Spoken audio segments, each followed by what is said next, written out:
మాట్లాడుతాను అనుకున్నారు. నాకు చిరాకు.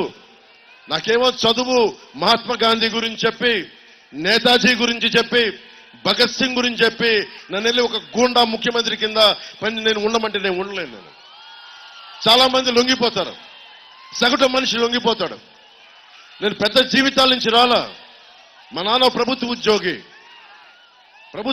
మా నాన్న. మా పెదనాన్న ఇదే కాకినాడలో ఒక పోస్టల్ ఆఫీస్లో పోస్ట్ మాస్టర్గా పనిచేశాడు మా పెదనాన్న సత్యనారాయణ గారు. అలాంటి కుటుంబాల నుంచి వచ్చాను. కానీ నాకు గుండెల నిండా సమాజాన్ని కాపాడుకోవాలి, ధర్మానికి నిలబడాలి అన్న ఒక పిచ్చి ఆకాంక్ష. అరే గాంధీ గారిని చదువుకున్నాం, భగత్ సింగ్ ని గుండెల్లో పెట్టుకున్నాం. అలాంటి నేను కూడా గుండాలకు భయపడితే ఎట్లా? క్రిమినల్స్ రాజ్యాలు వెళితే ఇలాగే ఉంటుంది. మన కాకినాడ పార్లమెంట్ లాగే ఉంటుంది. క్రిమినల్స్ రాజ్యాలు వెళితే బెదిరిస్తారు. జగన్ మాట్లాడొచ్చు, అన్ని మాట్లాడతాడు జగన్. కానీ 30,000 మంది ఆడబిడ్డలమ్మ మిమ్మల్ని అడుగుతున్నా. నా ముందు ఇంతమంది ఆడపిల్లలు ఉన్నారు. మన ఇంట్లో ఒక ఆడబిడ్డ కనిపించకుండా వెళ్ళిపోతే నేను చెప్తున్నాను కదా, విలవిలవిల్లాడిపోతాం. మీకు ఉండదమ్మా బాధ? ఒక ఆడబిడ్డ మీ మీద మగాళ్ళు ఇబ్బంది. ఇందాక ఎందుకు అరిచానమ్మా అక్కడ? మీరు గబుక్కున మీ మీద అంతమంది మీద పడితే నాకు హృదయం విలవిల్లాడిపోయింది నాకు. అలాంటి మీకు, అలాంటి 30,000 మంది ఆడపిల్లలు ఈ ఆంధ్రప్రదేశ్లో అదృశ్యం అయిపోతే ఈ ముఖ్యమంత్రి ఒక్క మాట మాట్లాడాల. ఎందుకు మాట్లాడాల? నీకున్న చెంచాలంతా చంద్రశేఖర్ రెడ్డి లాంటి వ్యక్తులైతే నీకే ఉండదు ఆడబిడ్డల మీద భద్రత.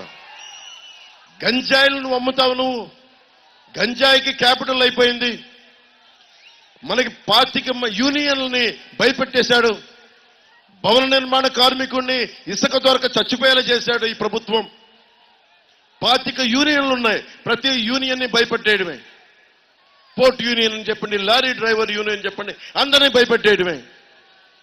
ఏం చేయాలి మరి దీనికి? పవన్ కళ్యాణ్ ఒక్కడొస్తే సరిపోదు.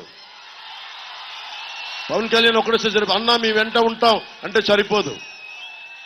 మీ జీవితం కోసం మీరు నిలబడకపోతే నేను చూడండి, నేను తగ్గించుకున్నాను.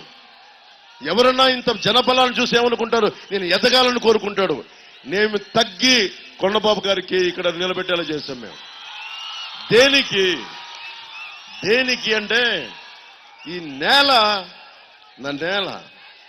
నా మాతృభూమి, ఇది నా ప్రజాస్వామ్యం, ఇది లక్షల మంది చనిపోయారు. ఈ నేలని నేను కూడా కాపాడుకోకపోతే ఇంకెవడు కాపాడుకుంటాడని ఒక బాధ, ఆవేదన నన్ను ఇక్కడ తీసుకొచ్చేలా చేస్తుంది. ఓట్ల కోసం ఎంతసేపు అమ్మా? ఓట్లు లేకపోతే నేను చచ్చిపోతానా? ప్రభుత్వంలో నేను లేకపోతే చచ్చిపోతాను. నేను నాకేం అవ్వదు. సగటు మనిషి నలిగిపోతా ఉంటే వీళ్ళు మాట్లాడరేంటి? అందరం భయపడిపోతామేంటి? ఆ బాధ తీసుకొచ్చి నన్ను మీ ముందు నిలబెట్టింది. మీకోసం పోరాటం చేసేలా చేస్తుంది.